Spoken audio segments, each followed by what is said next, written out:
molai liboso na ngai mokili ezobenda ngai kasi kolo na ngai tambolisa ngai wete nakoma. Alléluia. Peu importe l'expérience que tu traverses maintenant, ce que je sais, Jésus est Seigneur. Dans ton problème, il y a la solution. Alléluia. Amen. Tu salues ton voisin, tu salues ta voisine. Tu lui dis que Jésus-Christ t'aime et moi aussi je t'aime. Et bienvenue à ces cultes avec toute la famille. Nous allons prendre sans plus tarder notre Bible dans Luc 15. Luc 15, 11 à 32, la parabole de l'enfant prodigue. Je vais lire sans qu'on puisse m'interpréter. Luc 15, 11 à 12, Jésus dit encore, un homme avait 2 fils. Le plus jeune dit à son père, mon père, donne-moi la part de bien qui doit me revenir. Et le père leur partagea son bien. Peu de jours après, le plus jeune fils, ayant tout ramassé, partit pour un pays éloigné où il dissipa son bien en vivant dans la débauche. Lorsqu'il eut tout dépensé, une grande famille survint dans ces pays et il commença à se trouver dans le besoin. Il alla se mettre au service d'un des habitants du pays qui l'envoya dans ses champs garder les pourceaux. Il aurait bien voulu se rassasier de carouges que mangeaient les pourceaux, mais personne ne lui en donnait. Et en rentrant lui-même, il se dit, combien de mercenaires chez mon père ont du pain en abondance et moi ici je meurs de faim. Je me lèverai, j'irai vers mon père et je lui dirai, mon père, j'ai péché contre le ciel et contre toi. Je ne suis plus digne d'être appelé ton fils. Traite-moi comme l'un de tes mercenaires. Il s'éleva et alla vers son père. Comme il était encore loin, son père le vit et fut ému de compassion. Il courut, se jeter à son cou et le baisa. Le fils lui dit, mon père, j'ai péché contre le ciel et contre toi. Je ne suis plus digne d'être appelé ton fils. Mais le père dit à ses serviteurs, apportez vite la plus belle robe et l'en revêtez. Mettez-lui un anneau au doigt et des souliers aux pieds. Amenez le veau gras et tuez-le. Mangeons et réjouissons-nous, car mon fils que voici était mort. Il est revenu à la vie. Il était perdu, il est retrouvé. Et ils commencèrent à se réjouir. Or, le fils aîné était dans le champ. Lorsqu'il réveille approcha de la maison, il entendit la musique et le danse. Il appela un de ses serviteurs et lui demanda ce que c'était. Ce serviteur lui dit, ton frère est de retour. Et parce qu'il l'a retrouvé en bonne santé, ton père a tué le veau gras.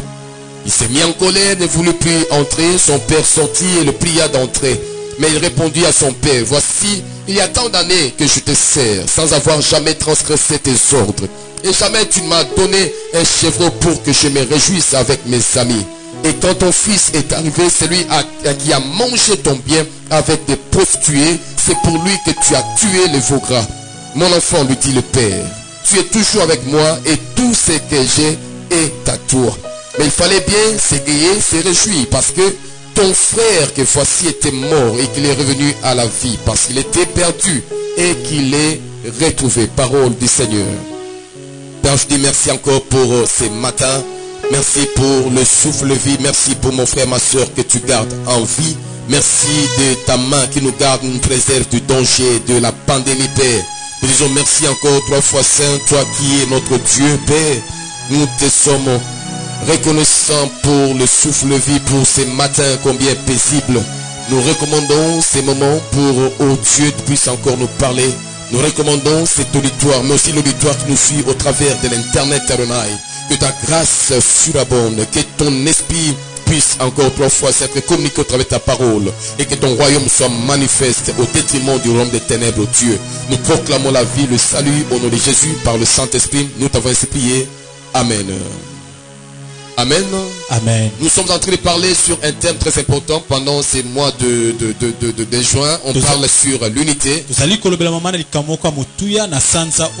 bomoko. Et on a commencé ça le mardi et le vendredi en ces lieux. Bandaki en mokolo ya mibale pe mokolo ya mitano na Et siko. comprenons que Dieu veut l'unité parmi son peuple. To sosolete nzamba lingi bomoko kati ya libota na Le ye. vendredi, on a parlé sur l'unité dans la Trinité. Mokolo ya vendredi tolobelaki bomoko na bosatu. L'unité est voulue dans une famille. Bomoko esengami na libota. Une famille qui vit dans l'unité, c'est une famille qui connaîtra la prospérité. Libota oyo evandi na bomoko ekofuluka. Un peuple qui travaille dans l'unité, c'est un peuple qui sera béni. Libota oyo ezosala na bomoko eza libota ekopambwama. Et Dieu veut que tu sois dans l'unité, dans ta conviction, toi personnellement, dans ta relation avec lui. Nzamba lingi ete ozala na bomoko na bondimisami na yo na boyokani na yo na Et ye. le texte ce matin, on nous donne la parabole que Jésus a donnée. Pourquoi? Pour parler comment est-ce que Dieu veut être en communion, en unité avec son peuple. Litangi ya lelo tomoni ndenge nini nzambe alingi kozala na bomoko pe boyokani na libota na ye. Et cette parabole, mais cette histoire décrit l'amour paternel de Dieu aux disciples. Lisese oyo ezotalisa bolingo ya botata ya nzambe epai ya bayekoli na ye. Aux collecteurs d'impôts, Na bafutisi pako aux scribes et aux pharisiens, Jésus les donne pour communiquer l'amour du Père à ces gens-là. nazali mpo na kopesa bolingo ya tata na bato wana. Il parle d'un homme, d'un père qui avait deux fils. azolobela tata oyo azalaki na bana mibale Ces deux fils peuvent révéler deux écoles. bana oyo mibale bakoki kotalisa betelo Un mibale. papa avait deux enfants. tata moko azalaki na bana mibale, Deux fils,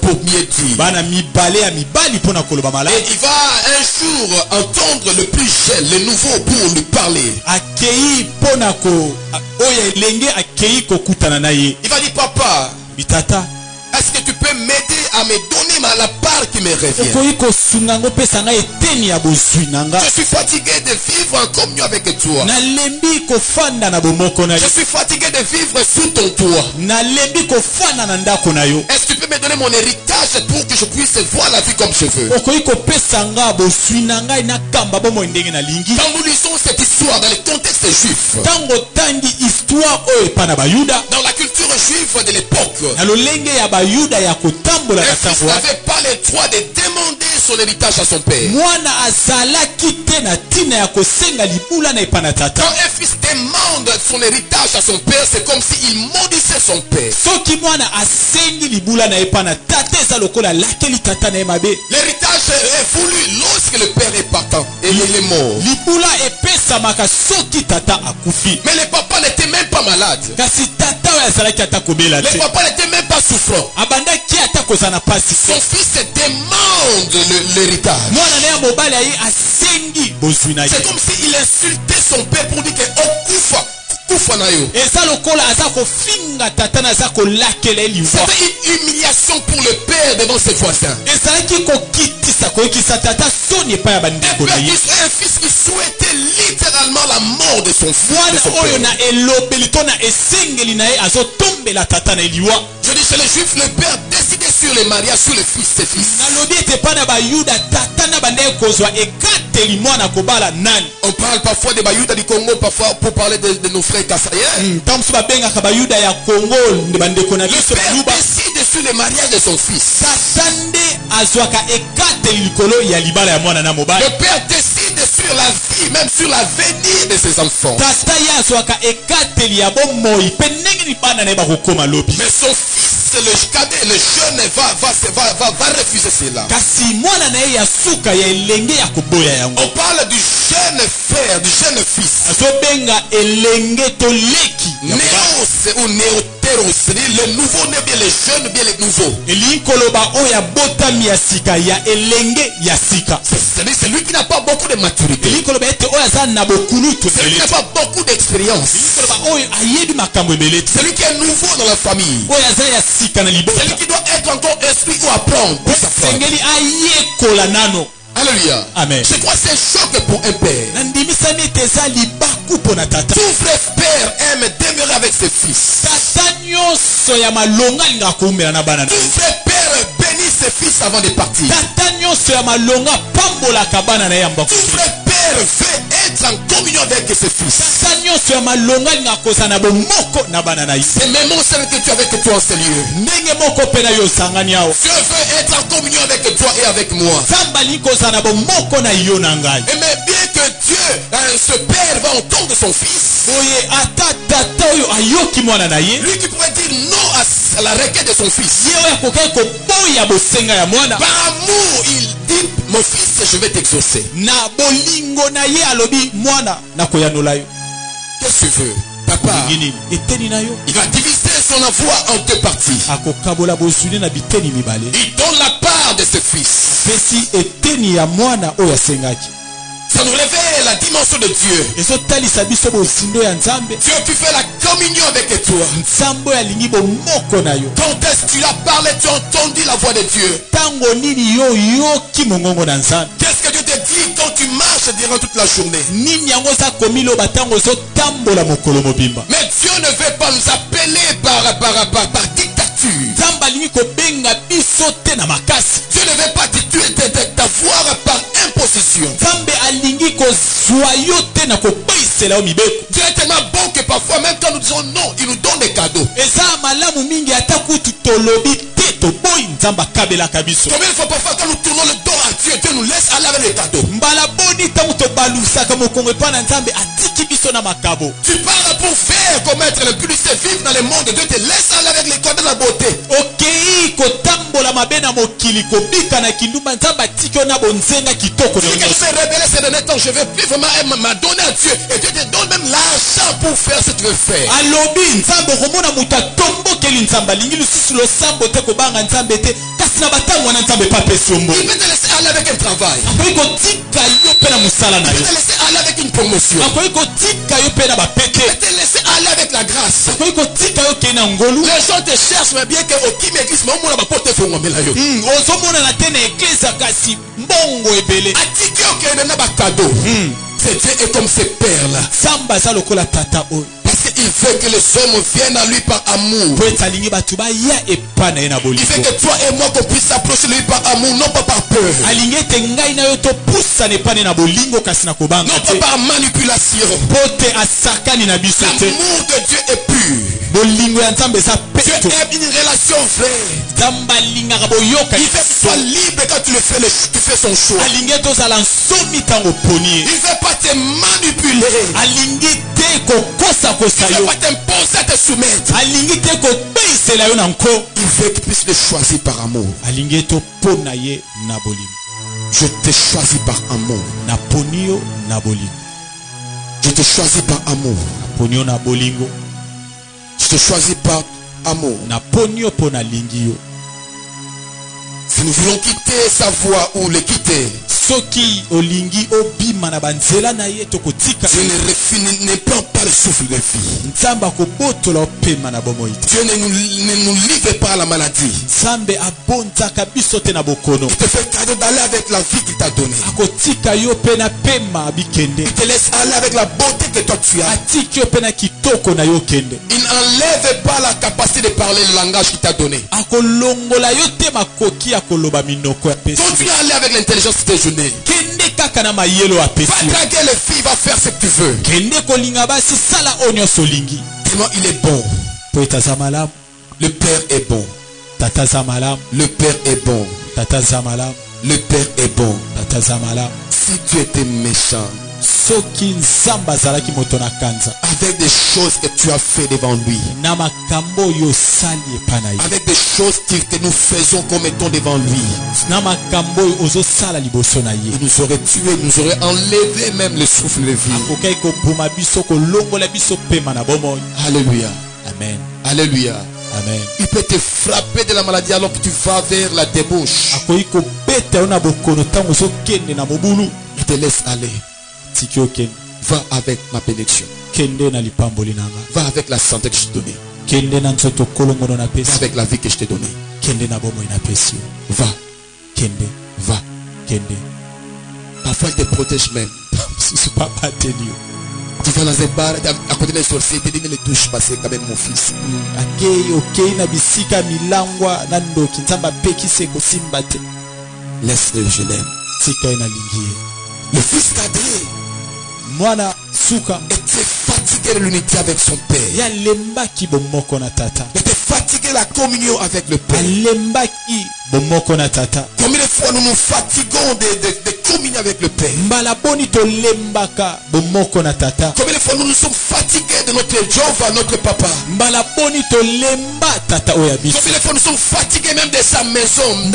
mbala boni tolembi ata musala. Combien de fois nous sommes fatigués de lui même pour prier. mbala boni tolembi ata pona kobondela. Il y a des caractéristiques qu'on voit chez le fils cadet eza na bizalilo tozomona na mwana suka. que j'aimerais qu'on puisse un peu étudier en ces lieux. oyo nalingi ete to yekola na bisika oyo. Le fils cadet en avait assez de la maison de ses parents. mwana suka ya lembaki ndako ya baboti. La maison de ses parents, c'est l'image de la communion, mais aussi de la prière. ndako ya baboti eza elili ya bomoko pe ya losambo. Dans la présence de Dieu, il y a la parole de Dieu. na bozalisi ya nzambe eza liloba na nzambe. Dans la présence de Dieu, il y a le culte comme le dimanche en l'église. na bozalisi ya nzambe eza na losambo ya lisanga lokola Dans la elenga. présence de Dieu, il y a l'absence de péché. na bozalisi ya nzambe masumu ezali te. Dans la présence de Dieu, il y a la sainteté. na bozali ya nzambe eza na bopeto. Combien de fois on en a marre de cette vie-là? boni tolembi bomoi wana. Je suis fatigué de vivre dans la consécration. nalembi komipesa. Je suis fatigué d'être dans l'adoration. nalembi kokumamela. Je suis fatigué de vivre comme Dieu dans la vertu, dans les valeurs de Dieu. nalembi na nga kobika na bizaleli ya malamu nzambe ase. Deuxièmement, le fils cadet, ya mibale mwana suka. il s'est dit, je veux exister, je vais palper quelque chose de meilleur qui est ailleurs. alobi ete na koluka eloko ya sika ya malonga oyo ezali Je bana. cherche quelque chose de meilleur na koluka eloko ya que motuya je ne trouve pas dans la présence de Dieu, oyo nazwaka te pa na nzambe. que je ne trouve pas chez mon papa. oyo nazwaka te pa ya tata na Une nga. expérience que je ne vois pas dans l'église. eloko namonaka to nabikaka te Une na eklise. expérience qui soit meilleure que le Père me cache. eloko oyo ya motuya oyo tata bombelaka nga. Qu'est-ce que tu cherches en dehors de la présence de Dieu? nini yango ozoluka libanda ya nzambe. Qu'est-ce que tu cherches en dehors de la communion fraternelle? nini ozoluka libanda ya bomoko ya Quelque bomoko. chose de meilleur en dehors de Dieu n'existe pas. eloko ya motuya libanda na nzambe eza te. Alléluia. amen. On dit que le don parfait vient d'en haut. balobi ete makabo oyo ekoka eutaka na Tout lulu. don excellent vient de Dieu. oyo nyonso ya motuya eutaka na Sans nzambe. Dieu, il n'y a rien de meilleur. libanda na nzambe eloko ya malonge eza te. Peut-être tu aimerais le découvrir. Vas-y, tu vas découvrir. ntango so olingi oluka yango na ndenge na yo okende. Mais si tu comptes, tu crois ce matin, tu seras un homme plus d'un sage. kasi soki oyoki oyo atongo na eloko ozala moto na bwania Tu vas gagner le temps okozwa dans ntango ta vie sur la terre. na bomoi na yo na mabele. Il n'y a pas de meilleur ailleurs. eza na ya malonga te Le libanda. péché n'amène jamais le bonheur. lisumu ememaka esengo Le te. péché peut apporter le plaisir, mais jamais le bonheur. lisumu ekoki komema esengo kasi kimia Qui te. est plus épanoui en vivant dans la débauche? nani yango afuluka na kotambola na mobulu. Alléluia. amen. Il n'y a rien de meilleur en dehors de la maison du Père. eza na eloko ya malonga te libanda ya ndako ya tata. Troisièmement, le fils cadet, ya misato mwana ya il suka voulait conduire sa vie seul, alingai kokamba bomoi na ye moko selon ses désirs, ndenge ya baposa, selon ses objectifs, ndenge ya manaka na ye, selon ses désirs, ndenge ya baposa na ye, selon ses objectifs. ndenge ya manaka na ye. Quels sont tes objectifs? manaka na yo eza nini? Quels sont tes désirs? baposa na yo eza nini? Alléluia. amen. Alléluia. amen. Le Père a des désirs pour toi. tata aza na baposa mpo na yo. Dieu a des désirs pour toi. nzambe aza na baposa mpo na yo. Dis, je connais les projets que j'ai formés pour vous. nayebi mabongiso nasala mpo na bino. Dieu veut que tu sois heureux, frère. nzambe alingi ete ozala moto na esengo. Dieu se réjouit quand tu es heureux. nzambe asepelaka ntango oza na esengo. Si moi, un homme avec ma dimension de sainteté, je peux souffrir comme mon fils est malade. soki ngai moto oyo namekaka bosantu nakoki koyoka pasi ntango mwana na ngai azobela, Je suis prêt à vider mes poches pour que Risa soit en bonne santé. nakoki kosilisa misolo na ngai mpo ete riza azala nzoto Je kolongono. vais dépenser sans compter. Pourquoi? Parce que je vois mon fils être en bonne santé. nakoki kobimisa mbongo nazotanga te mpo na namona mwana na ngai azala Si nzoto moi, makasi. humain imparfait, je peux ressentir cela. soki ngai moto nakoka te nakoki koyoka pasi En wana. est-il de Dieu qui t'aime plus que les hommes? boni na nzambe oyo alingi okoleka bato. Je connais les projets que j'ai formés pour toi. nayebi manaka oyo nasala Je mpo na connais yo. les projets à dire Dieu sur ta vie, frère. nayebi manaka oyo naza nango na bomoi na Que yo. tes désirs se tournent au désir de Dieu. ete baposa na yo etala oyo ya nzambe. Et de l'éternel tes désirs et te donnera ce que ton cœur désire. sala yawe eloko na yo ya kolinga akopesa motema no ezosepela. L'Éternel te délice, il te donnera ce que ton cœur désire. sala nzambe eloko ozolinga akopesa motema no ezolinga. Tu aimes Dieu, Dieu te bénira. soki olingi nzambe nzambe akopabola. La meilleure pensée, c'est que Dieu pense de toi. makanisi ya malonga eza oyo nzambe azokanisa mpona yo. Quatrièmement, le fils cadet ne voulait plus rendre compte à personne sur sa conduite. ya minei mwana oyo alingaki lisusu te koyanwa na mituna ya makambo oyo azosala epa na Il ne moto. voulait plus rendre compte à quelqu'un, il ne voulait plus qu'on le contrôle alingi lisusu te batuna ye mituna ya makambo azosala sur ses fréquentations. na baninga na ye. Fais attention quand à l'église, même dans l'église, keba ata na eklese tu ne veux plus rendre compte aux gens. yo olingi te batuna yo eloko. Tu entres le col du fils prodigue. okoti na etelo ya mwana bebisa misolo. Alléluia. amen. Fais attention. eba À chaque fois que tu commences à désirer ne plus rendre ta vie de compte aux gens. ntango nyonso okomi komekola koyoka posa ya koyanola lisusu na makambo Donc ezosala te. tu nous as créé de manière à ce qu'on puisse rendre les comptes à une personne. ntango nzambe akeli biso tozala bikelamu oyo toyanolaka na makambo Jésus tozosala. a rendu compte au Père. Père, je n'ai perdu aucune personne, aucune brebis de ce que tu m'as donné. Si c'est que le Fils, il a rendu compte. yesu ayanoli alobi ete tata nabungisi ata moko te soki Donc mwasi c'est par libebi te. rapport, il dit que et le maître viendra dire, il rend compte de ce que je t'ai donné. beyebisi ye yanola na mikumbo napesi yo. Alléluia. amen. La femme doit rendre compte à son mari. mwasi esengeli ayanola na mituna epa na Les enfants mibali na ye. doivent rendre compte à leurs parents. bana esengeli bayanola na mituna epa na Les babosi. maris doivent rendre compte à l'État. mobali esengeli ayanola na mbulamatari. L'État doit rendre compte à Dieu. mbulamatari esengeli eyanola epa na C'est nzambe. comme ça que la vie est faite. nde boye bomoi esalemi. Fais attention quand tu dis que sur moi je n'ai personne que Dieu. keba ozoloba ete yo oza na mutu mosusu te kaka nzambe. Cet enfant ne voulait plus rendre compte à Dieu. mwana alingi lisusu koyanola na mituna ya mikumba na Ni ye dans ce que Dieu voulait. na makambo oyo nzambe alingi Il te. va chercher, c'est qu'il va chercher son bonheur dans la jouissance passagère. akei koluka esengo na ye na biloko ekoleka. Dans les amitiés liées au plaisir, au matériel. na boninga oyo ekangami na baposa mpe biloko ya mokili. Il y a une différence entre le plaisir et le bonheur. eza na bokeseni na esengo na sai. Tout plaisir n'apporte pas le bonheur forcément. esengo nyonso ememaka sai te. Alléluia. amen. Alléluia. amen. Tout plaisir esengo nyonso n'est pas recommandable. esengeli tosala yango. Certains plaisirs, Dieu t'interdit cela. posa mosusu nzambe akopekisa yango. Alléluia. amen. Le fruit de l'arbre de connaissance de bien et de mal, c'est bon à manger, mais Dieu avait refusé. mbuma oyo ya boyebi ya mabe na malamu ezalaki kitoko elengi kasi Ne nzambe pourrons apekisa. pas derrière tout plaisir, nous risquons de perdre le bonheur. kokima te na nsima ya baposa nyonso kobungisa. Alléluia. amen. Je vis des femmes, des hommes perdre le bonheur de leur mariage avec la famille. Pourquoi? À cause d'un plaisir. tomoni bato abungisi esengo ya libala na ye mpona posa. Alléluia. amen. Il va s'attacher à ses amis mondains. akei kokangama na baningani ya Il va mokili. aller vivre avec des prostituées. akei kobika na Il basi va aller mosusu. vivre dans la débauche. akei kotambola na mobulu Dans la vision qu'il avait de son monde.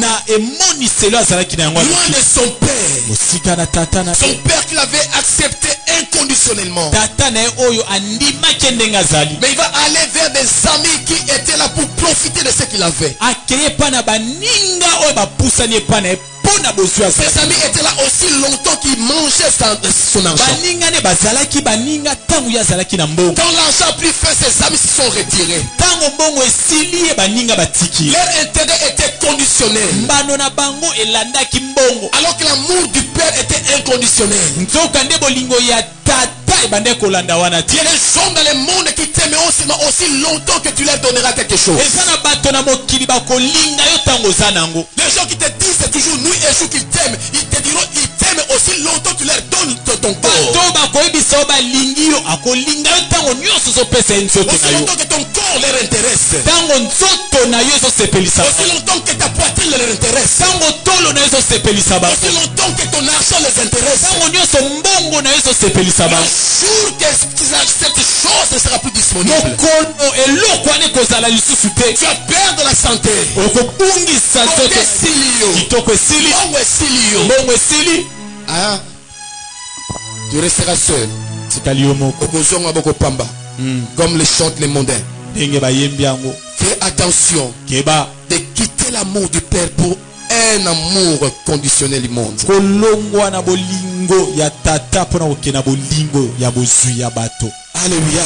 Amen. Combien de filles, Bana basi bongo combien de filles, bana basi leur vie a été abîmée bomoi na bango ebebi parce qu'ils ont quitté l'amour de Dieu. po ete balongwe Ils ont quitté la présence de Dieu balongwe na bojalisa nzambe pour aller suivre une personne, un aventurier qui dit je t'aime, je t'aime, je t'aime, mpona je kolanda t'aime, je t'aime. moto ya lokta aventurier. Une fois qu'on l'engrosse, Bala moko azwi zemi le frère enlève le casque. alongoli Moi kaza si je suis un enfant, ape navanda je n'ai pas encore de projet de mariage.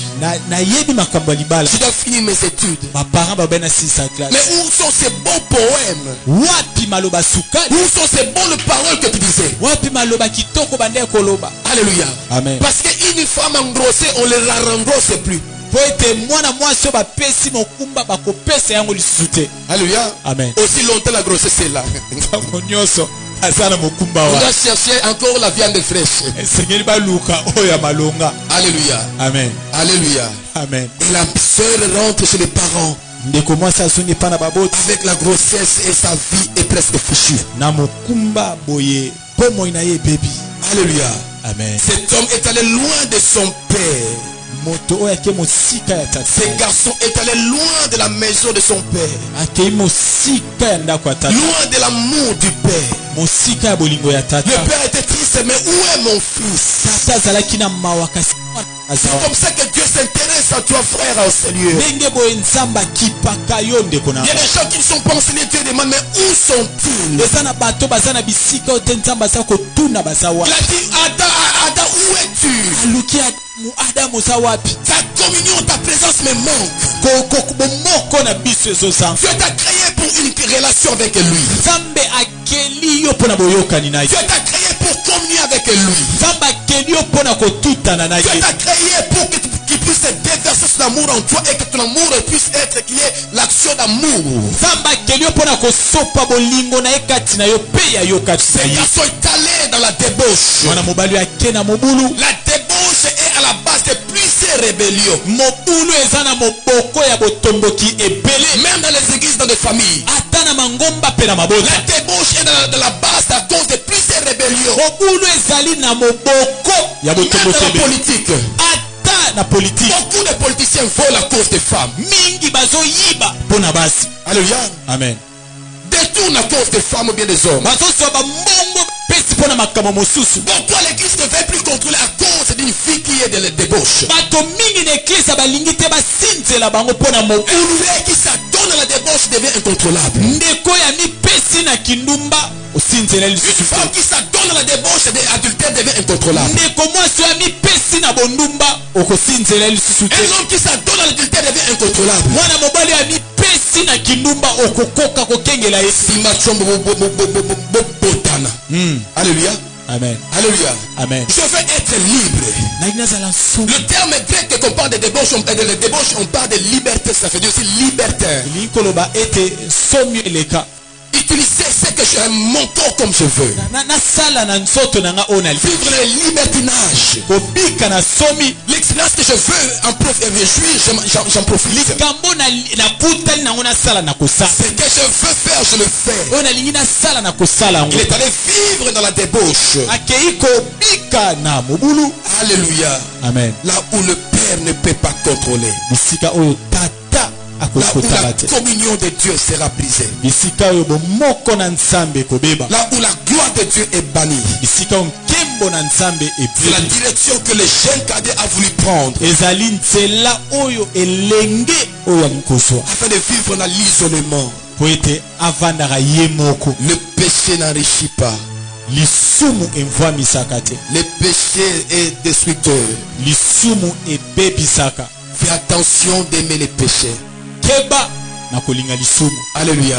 Amen. La différence entre David et Saül. Bokeseni kati ya David na Saül. Les deux pouvaient pécher. Bombele bakoya kosumuka. Mais David pleurait devant le péché. Kasi David bandaya kolela paso. Déchirait ses habits. Pasoli bilamba. Mais Saül cherchait à se justifier. Ye alingaki bapesa ye raison. Ce sont les deux écoles qu'on peut trouver même dans une église. Eza betelomi bale otokoki kokutana ta na Je église. suis dans le péché mais je vais me justifier. Na sumuki kasi na koexplike. Je suis dans le péché mais quand on t'interpelle yo nanga sala suta à Nani l'église. yango asali sumu te. Alléluia. Ya salaka ngo te. Nani yango asala katena mo centre d'église. Alléluia. Ça c'est l'école de Saül. Wana eza bato ya Saül. David n'a pas redemandé à Nathan que toi tu es parfait. David atunaki Natan yo oyebisanga makambo oyo yoza. David s'est déchiré ses habits, il a commencé à chercher Dieu. Apasoli bilamba bandi koluka. Et c'est que Dieu a approuvé. Nde nzambe Sur asepela. lesquelles école Oza na etelo. Saül sera toujours rejeté. Saül bakotika ye. David sera pardonné. David bakolimbisa ye. Alléluia. Amen. Dieu veut contrôler son fils. Nzambe alingi kolandela mwana Dieu na veut ye. sécuriser son fils. Yabatela ye. Il veut être en communion avec toi. Yaza na bomoko na Parce qu'il sait comment le diable a kokane la yo. po ete ayebi ndenge nini satana Comment le azolukisa diable yo. veut ruiner ta vie. Ndenge nini alingi kobebisa bomoi na Comment yo. le diable veut rendre ta vie médiocre. Ndenge nini alingi akomisa bomoi na yo Comment le mabe. diable veut t'humilier. Ndenge nini alingi kosilisa yo. Alléluia. Amen. C'est maman qui a été tuée. Si on lui disait qu'en vivant dans la débauche, que ton mari pouvait te poignarder. Si elle savait ça, soki elle n'allait pas faire. ayebaki ete mobali nakoki kotuba ye mbele alingi kosala yango te. Le même jour, et elle et ses filles sont mortes. mokolo wana se moko na ye na bana na ye bakufi. Le même jour, 4 personnes sont mortes. mokolo moko bato mine ya libosa Si elle savait que les péchés pouvaient faire que soit enterré le même jour que ses filles, elle n'allait pas faire ça. soki ayebaka ete lisumu ekoki kokundisa mokolo moko na bana na ye ya basi alingi kosala yango te. Il ne veut pas faire ça. alingi kosala yango te. Alléluia. Amen. Que Dieu puisse te protéger. nzambe abatela yo. Que Dieu puisse te protéger. nzambe abatela yo. Et la Bible dit que quand tout ce qu'il avait pris fin, bible elobi ntango nyonso azalaki nango après avoir tout dépensé, na nsima na ye kosilisa ses nyonso amis vont se retirer. baninga na ye Ses relations vont se retirer. boyokani na ye Le kokende. jour que tu attraperas, je ne sais pas, la tuberculose, mokolo kozwa tuberculose. les gens avec qui tu prends le chanvre vont se retirer. bato bane komela na bango vert bakotika yo. Alléluia. amen. Il y a des situations dans la vie, frère. na makambo na bomoi ndeko. Tu connais le pasteur Mayaz? Le pasteur Mayaz, général de l'UPC. Alléluia. amen. Prions pour lui parce qu'il est vraiment malade. ela mpona ye mpo azobela mpenza. On a amputé une jambe. bakati ye lokolo moko. Je me rappelle encore une fois, je suis allé le voir au campus après qu'on puisse l'amputer la jambe. na kanisi mokolo mosusu nakendaki komona ye na campus. Je suis allé avec le pasteur Isekama dans l'hôpital. tokendaki na pasteur mosusu na hôpital. Quand je suis entré, il m'a regardé, il a dit Réma, Réma. Il a commencé à pleurer. abandi kolela. Il a pleuré. aleli. Réma, et toi aussi, na yo mpe petit Nangaï Réma, qu'est-ce que j'ai été fait? Asali Yo Oni. qui Mangaï. yo mpo tika ngai. Il y a des situations où parfois tu sens personne, tout ce qui est avec toi ont disparu. oza na batango oyo otikali yo moko bato nyonso basundoli yo. Les gens qui couchaient avec toi, tous ont disparu. bato oyo babandaki kosangisa na yo nzoto balimwe. Malheureusement, pour le pasteur, on vient encore de l'amputer la deuxième jambe. na pasteur mawa lisusu bakati ye lokolo mosusu ya mibale. On doit aller le voir demain. kende kotala elobi. Il y a des choses qui arrivent dans la vie. eza na makambo ekomaka na bomoi. Où les gens avec qui tu passais des temps dans le péché, bato elongo na bango bozo tu lekisa te laisses seul. atiki oyo moko. Tu puisses subir la cause de tes péchés. okoka koyoka pasi ya masumu na yo yo moko. On dit que cet homme il va chercher à aller même être engagé pour garder les cochons. moto akei koluka ta mosala ya kokengela bangulu. Chez les juifs, les cochons, les porcs, c'est l'image de la bête de l'impureté. epai ya bayuda bangulu baza banyama ya mbindo. Ça représente tout ce qui est de l'athée, de l'athéisme. ezolakisa nyonso oyo ezangi bonzambe. Une vie sans Dieu, bomoi oyo ezangi nzambe c'est de l'impureté. ezali mbindo. Les porcs, Ngoulou, il ne les mange même pas. baliaka yango kutu. On dit que cet homme est allé pour être gardien des porcs. balobi ete moto akei Il a touché les bas de la profondeur. Très très bas. Pourquoi? Quitter la maison de son père. Dieu veut te sécuriser. Fais attention de tomber tellement très bas. Tomber très bas. Parce que tu ne fais plus la communion avec Dieu. Et on dit qu'il voulait manger, il avait faim. Il a demandé de manger même les carouges, c'est-à-dire la nourriture qu'on donnait aux pauvres. C'était un des fruits les moins chers du marché. C'est la nourriture des pauvres. Même les pauvres n'en mangent pas à la maison. Mais personne ne lui donnait ça. Imagine, mutarope ça t'a lipa, oye, ça l'a 3 jours. Oye, kauka. O bangulo ya propre. De mutarope ça t'a lipa, mutarope ça t'a lipa bomba zati. Ata bike de kauka, oye, ça l'a ko polanda. Mutarope ça bike do okalinga tela mafuta. O tupa, azati. Et il va se rendre compte. Chez mon papa, même les mercenaires sont bien traités. Dieu bénit même les mercenaires. Le mercenaire qui travaille pour le salaire. Dans la maison du père, il y a le mercenaire, il y a l'héritier. Le fils travaille pour l'héritage. Le mercenaire travaille pour un salaire. Quand le salaire n'est pas là, le mercenaire n'est pas. Mais quand le salaire n'est pas pour un fils, il sait que c'est son héritage. Alléluia. Amen. Et le mercenaire peut changer de patron, peut changer, rompre le contrat pour aller à un contrat qui est meilleur. Là où on paye mieux. Mais le fils ne peut pas aller à mieux. Le fils peut se sacrifier parce qu'il sait que quand je me sacrifie, c'est pour garantir mon héritage. Qui es-tu dans Cité de Lumière? Mercenaire ou fils? Attends-tu l'héritage ou bien tu cherches un salaire? Alléluia. Mais ce qui est mieux dans la maison de Dieu, dans la maison du Père, même les mercenaires sont mieux payés.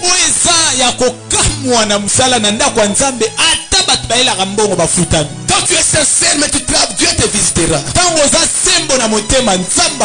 Il te donnerait un salaire, mais pas l'héritage. Alléluia. Amen. Voilà pourquoi j'ai dit, ils ont l'air durs. Mais vous ne faites pas comme cela. Ils ont déjà leur part. Quand vous gênez comme des pharisiens, ne faites pas comme eux. Parce que quand ils le font publiquement, ils ont déjà leur salaire, l'honneur. On les acclame. C'est les salaires des mercenaires. Au moins ils sont honorés. C'est un salaire. Mais vous comme fils ne faites pas comme ça. Alléluia. Amen. Mais moi quand je sers de Dieu, il y a toujours quelque chose, une récompense. Comme mercenaire mais comme fils. Alléluia. Amen. Pourquoi? Parce que le Père est bon. Je dis à quelqu'un, c'est le Dieu est bon. Dieu est bon. Dieu est bon, Zambo. Dieu est bon. Amen. Il dit que je vais retourner chez mon père. Je lui dis que papa j'ai péché. Contre le ciel et contre toi. Parce que même au ciel, le ciel n'est pas contre ce moi. Et j'ai péché contre toi. J'ai souhaité ta mort. Je souhaitais ta mort. Je supplie Dieu d'être appelé ton fils. Reprends-moi comme un mercenaire. Traite-moi comme un serviteur. Il prend la décision de retourner. Mais pendant qu'il revenait, on dit que le regard de son papa était sur la rue. Son père cherchait le fils. Comment Dieu te cherche chaque jour. Comment Dieu te cherche chaque jour. Te cherche chaque jour. Mwana nanga zawapi. Adoration na yoka ngokala. Mwana nanga zawapi. Na yoka louange na ekala. Mwana nanga zawapi. Na yoka ekotanga malobana nanga kala. Je vais lui parler. Mais il ne lit même pas la Bible. Je vais lui parler. Mais il se dispose pas pour que je puisse lui dire. Ça l'accès ma kambu na ndoto. Mais abonne il tabalala. Mwana nanga zawapi. Dieu te cherche. Et quand il a vu ses fils là. Le père est couru pour aller se jeter dans le courant. Quel amour du père. Le père ne lui a pas dit que tu as l'odeur de porc. Le père ne lui a pas dit que osui. Dieu ne nous dit pas osui quand tu vas aller commettre les péchés. Dieu ne dit pas osui quand tu retournes à l'église avec la grossesse. Dieu ne dit pas osui quand tu retournes alors que Moubalango ne t'a fait à bois qui il vient pour t'accueillir parce qu'il dit ma fille ça va. Dieu n'est pas un moqueur.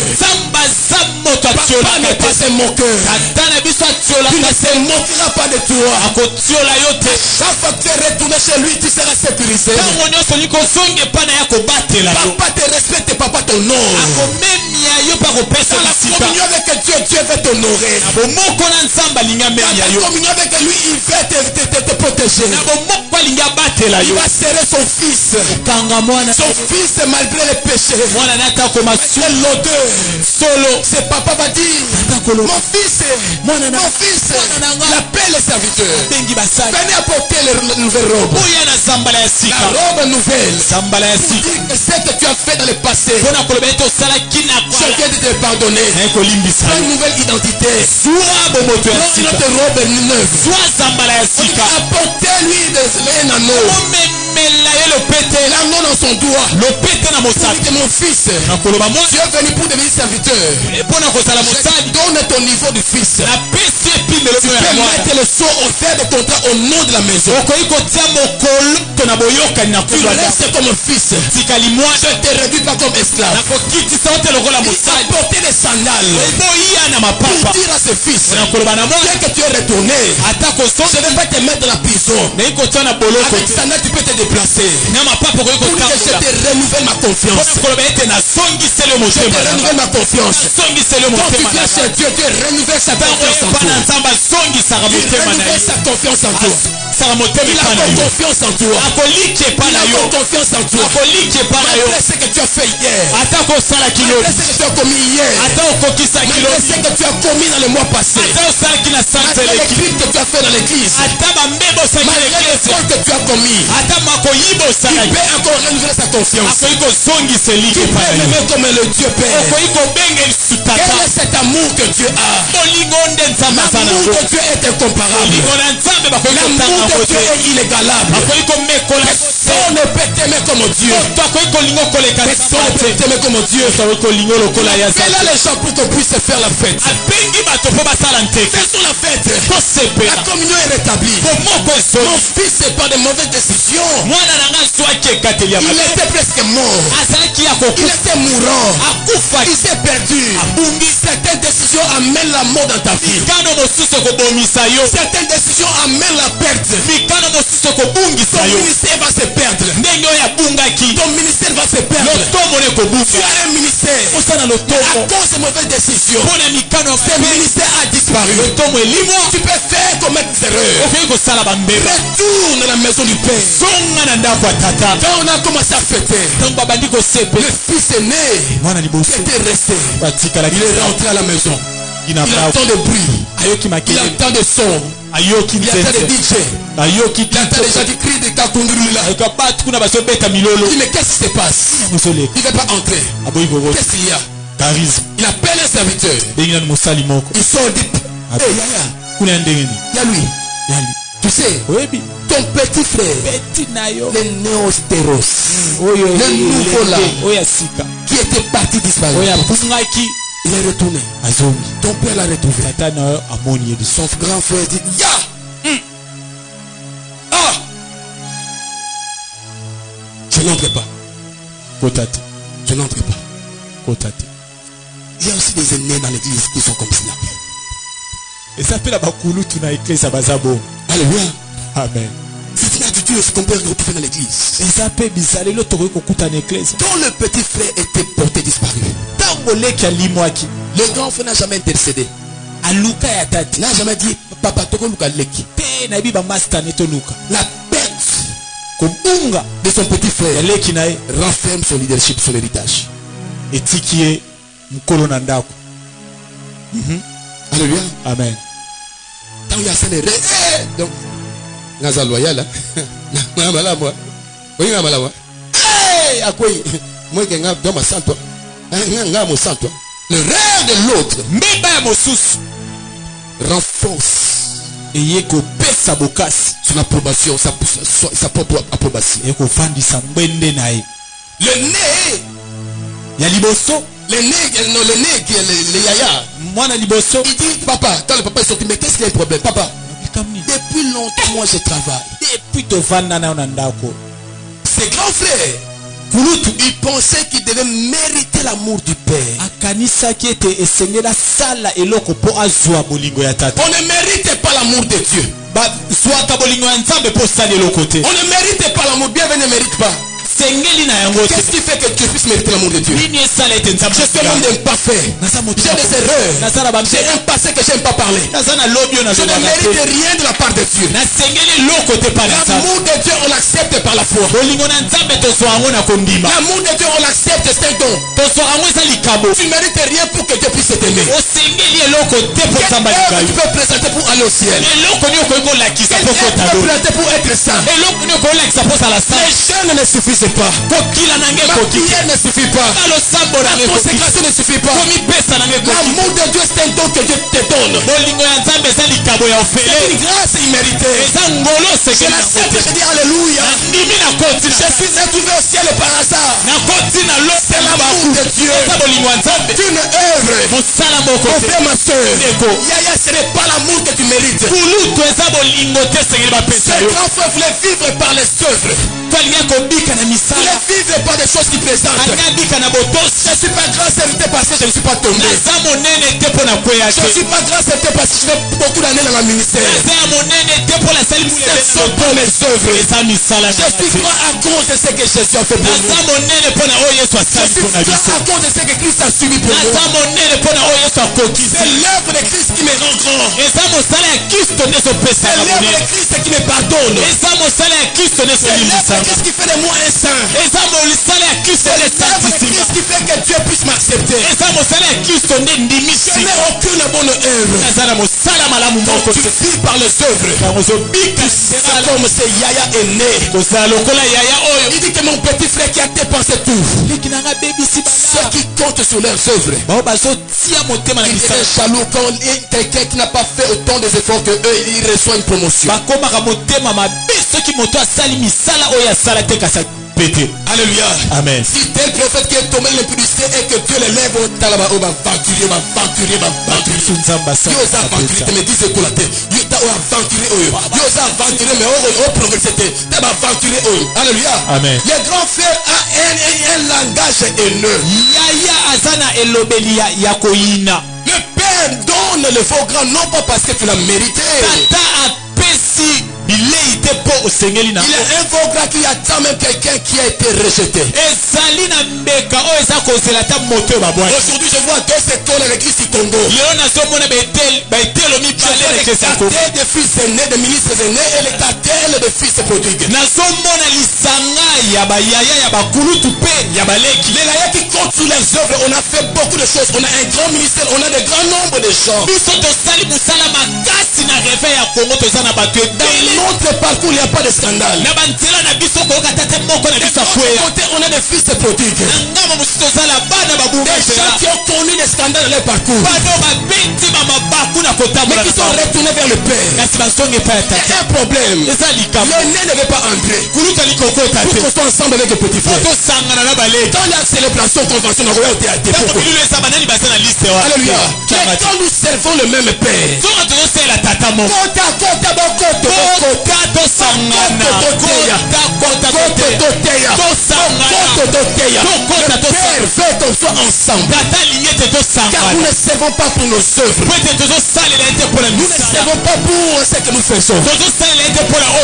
Aucune œuvre humaine ne peut faire pour avoir un grand ministère. Pourquoi tu veux pas que Dieu puisse bénir le fils de prodigue? Alléluia. Amen. Je n'ai dépensé rien, mais papa, Yaya, Loba vrai. Loba. Quand papa avait divisé le bien en deux, Oboya qui te pona nini. Alléluia. Amen. Oboya qui te pona nini. Oboya qui te pona nini. Yakato fete. Yakato sepela. Alléluia. Amen. Il y a des gens qu'on doit accepter que Dieu le bénisse. Tanga kututa yekuta koya longola nse yekuta kotanga kututa samba ko pambola eso ka zongi panda papa samba ko pambola ate ya peyo vanda samba ko pambola. Alléluia. Dans la maison de Dieu, c'est la maison de grâce. Il fait grâce à qui il veut. Il élève qui il veut. Il donne le don à qui il veut. Bon, on peut venir après mais travailler plus que les autres. C'est pas Paul, c'est la grâce de Dieu. C'est la grâce de Dieu. Yaya, ne sois pas jaloux. Ne sois pas jaloux. Ne sois pas jaloux. Toi qui compte sur tes œuvres. Toi qui compte sur tes années. Toi qui compte sur le nombre de prix que tu as payé. Bokoto to seper. Bokoto to te ayes pasia. Bokoto. Dieu t'aime. Dans la maison de Dieu, il n'y a pas d'injustice. C'est fils, je suis fils. Tu vas me dire que parce que Paul a dit que pour ceux qui sont chrétiens mais qui vivent dans les pays, n'ayez pas de relation avec eux. Tu vas me dire ça.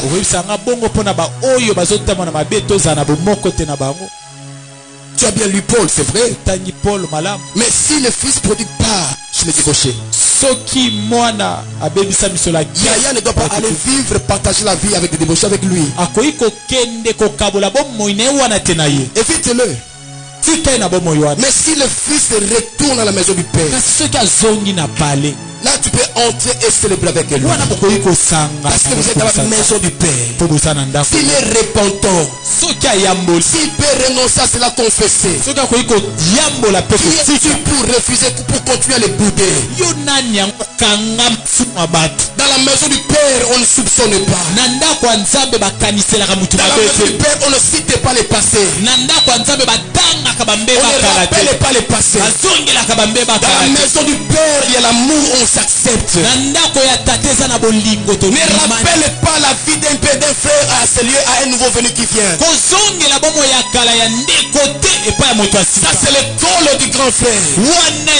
Ne rappelle pas l'histoire de ceux qui sont tombés dans cette église. Dans un nouveau converti, tu vas gagner quoi? Dans la maison du père, c'est la maison où il y a de nouvelles robes qui s'adonnent. Dans la maison du père, on se donne de nouvelles sandales. Dans la maison du père, on se donne de nouveaux anneaux. Donc quelqu'un est en Christ, il est une nouvelle créature. La communion et la relation sont rétablies. Si le père accepte, qui es-tu pour bouder? Ce matin, Dieu est présent dans ce lieu. Toi qui es allé loin de sa vie, loin de sa face, son amour est dans ce lieu. Il veut rétablir la communion. Le père t'étend la main. Le père t'étend la main. Le père te cherche. Même si ta vie, nous ne savons pas. Qu'est-ce que tu es devenu? Ce que tu as fait hier. Ce que je sais. Le père est dans ce lieu. La nouvelle robe est possible. communion nouvelle, pour l'unité nouvelle, pour une relation nouvelle qui se base sur l'amour. Un amour que tu ne méritais pas, que je ne méritais pas. Un amour que lui-même te donne. On t'appelle hier foulard. On t'appelle hier drogué. On t'appelle hier assassin. On t'appelle hier Dieu allé chez les fétiches. Ce matin, c'est lieu. Dieu te tend la main. Il te tend la main. Il te tend la main. Il te tend la main. Il dit mon fils viens. Si le monde dit que nous avons lemba kamino, nous était bon nzamba lemba yo. Il te tend la main. Besoin de toi ce matin. Que tu retournes à sa maison. Que tu retournes à sa communion. Tu peux recevoir la puissance. Tu peux recevoir la confiance. Tu peux recevoir la sanctification. Si tu retournes vers lui. Car le Père est présent ce lieu. Pour une nouvelle communion, pour une nouvelle unité, pour une nouvelle relation. Le Père est présent, Seigneur. Que Dieu bénisse sa parole. Amen.